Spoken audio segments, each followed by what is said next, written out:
All right. So start from the top. Main thing with the trials is make the Olympic team. And so was able to do that, executed really well. In the early rounds, with starting with a static, I knew that first round throw would be enough to take me to be top three.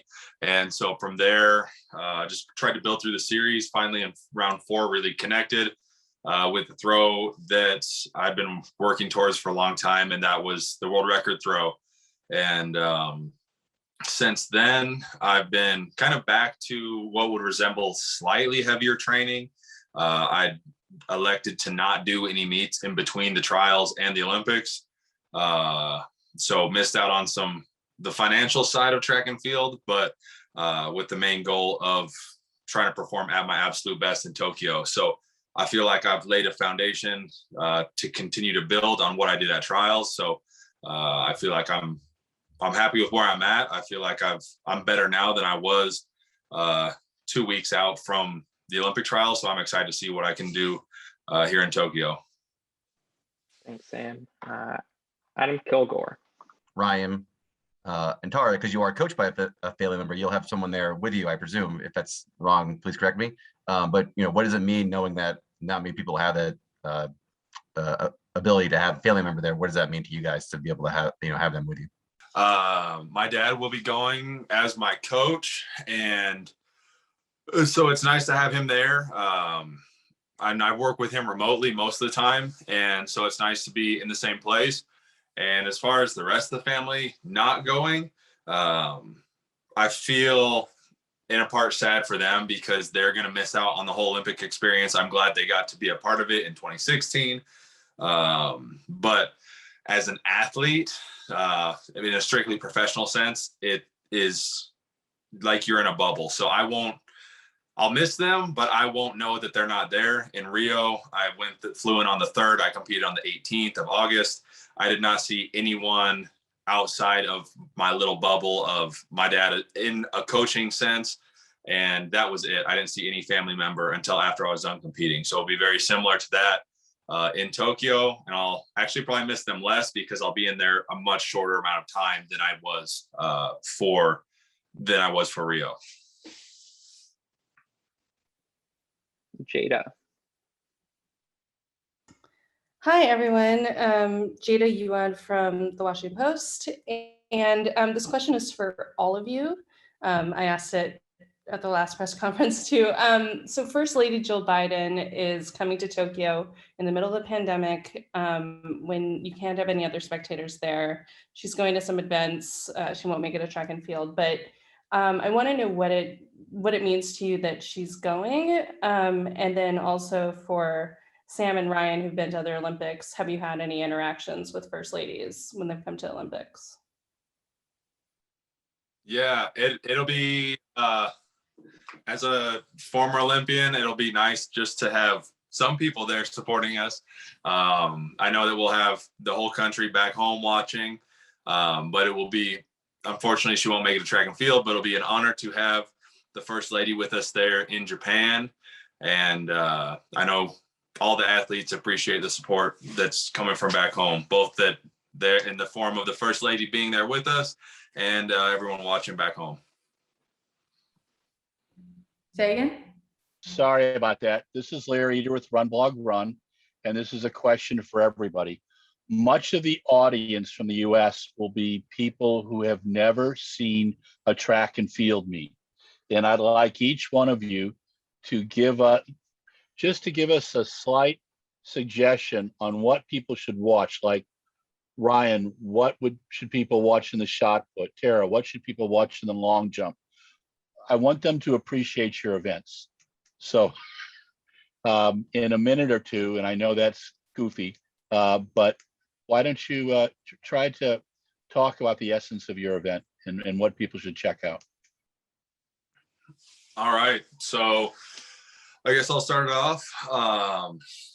I feel like the biggest thing as far as shot put goes that people have difficulty wrapping their head around is really just putting in perspective. So that if I was going to tell someone who's never watched track and field before is go to the bowling alley and pick up the heaviest bowling ball that's there. That'll be a 16-pound bowling ball. So that is what we're throwing.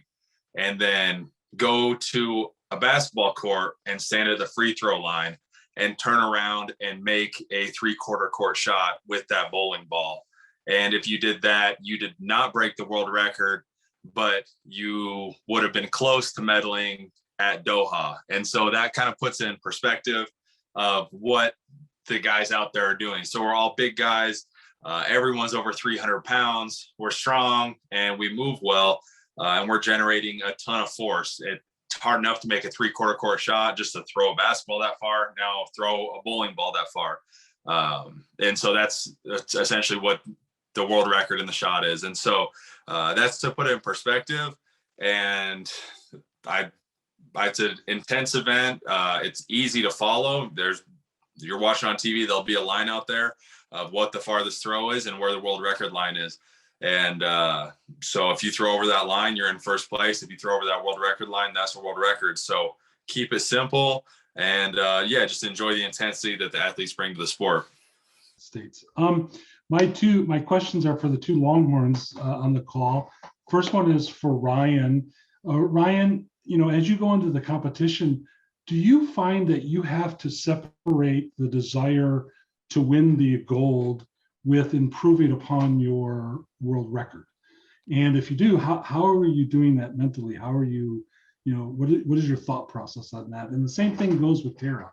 How are you guys going into that competition? And is it the gold or is it improving on your world records? Yeah, so that's a great question. And so the main thing at the Olympics or any major is winning. Main thing at the Olympics or major championship is winning or doing my best to come home with gold. I do always want to go out there and compete against myself, but I feel like the main thing at a major championship, Mac Wilkins, when I was first going to my first major international competition, just said, expect something to go wrong because something will go wrong. And that's been a great quote that has helped me throughout my career compete well at major championships.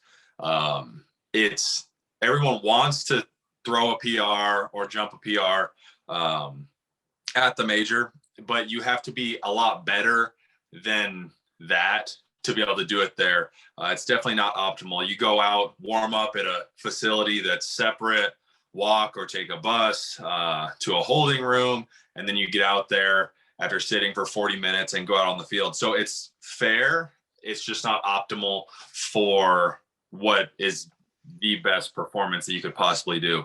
So the biggest thing going into Olympics is doing what I can to win. And it's the same for everyone. Everyone has the same setup. And so it's a fair competition. On that day, I'm trying to throw the best that I possibly can. And hopefully that's a PR. But it's not the optimal setup to throw the absolute farthest distance possible. Tyler. Hey Ryan, this is Tyler Tashman with the Oregonian. I hope you're doing well. I think after the trials, you talked about how you had kind of, when you were younger, you had envisioned yourself beating the world record, and you had watched some VHS tapes growing up. So I was kind of wondering what some of your favorite memories were besides that, growing up with track and field in Portland, and how that kind of helped build your love for the sport. Yeah, so for me, growing up in Oregon, I feel like I was blessed in that aspect that track and field has always been a relatively bigger sport for sure in Oregon than most other states. And so for me, the one I go back to all the time is my very first year Olympics. I was in 5th grade, throwing little turtle jab there at Hayward Field, and I threw a giant PR and really was just happy to be there and ended up getting 2nd place. And at the time, that was mind blowing. That was the most surprising, I think, upset finish I've ever had. And it came in 5th grade. And I've been lucky enough to be able to compete at Hayward Field throughout the years, throughout all my high school career. And I think the biggest one through high school was my freshman year. Opened the season at 53 feet, and my goal was 60. And that seemed like such a huge, giant stepping stone to try to get to 60 feet as a freshman. And I was 6'2", 6'3", 170 pounds. So really hardly had no business throwing the shot, and kind of came in as the underdog once again and won the state meet as a freshman. And so I have so many special memories at Hayward Field. And so it was really, really, words can't describe coming back to a brand new Hayward Field after a pandemic, not even knowing if we would have an Olympics, to finally come back to Olympic trials, not having seen my family since 2019, and to come back to the place where track really started for me and throw a world record in this brand new stadium that still resembled my childhood stadium was such a special moment. And it felt like all these pieces that I'd been juggling for so long finally came together. Ryan. Yeah, so my question is somewhat similar to Orlando's. It's for Ryan and Tara. There's going to be 8 Longhorns competing in track and field at the Olympics this year. So what does it mean to you to be representing the University of Texas in Tokyo and just to be part of the legacy of Longhorns that compete in the Olympic Games? Yeah, and as a UC alum and a Texas X, it's an honor, and I still reflect a lot on my collegiate career at UT. Both the athletic side definitely prepared me, and balancing that with the academics of finishing my undergrad and master's in 4 years, or in 5 years, sorry, was an accomplishment that I'm super proud of and really laid the foundation. The work ethic, and just taught me really how to set my goals and work towards them. And the skills and character that I built at the University of Texas has helped me to succeed on the international stage since then. So an honor to continue to represent the Longhorns. Marcos. Hi, this is Marcos with Digital Journal, and my question is for Ryan, Devon, and Kenny. What is the greatest lesson that your sports, shot put, hurdles, and long jump and high jump has ever taught you? All right, that's a excellent question. So greatest lesson that my sport has taught me, it's mostly that about setting goals and working hard toward them, and that hard work does pay off, is the main thing. It just doesn't pay off when you want it to pay off necessarily. So you kind of dedicate yourself and work and work and work, and then when you think it's kind of all there and ready to go, it'll blow up in your face. And so the world record for me was kind of a reflection of that.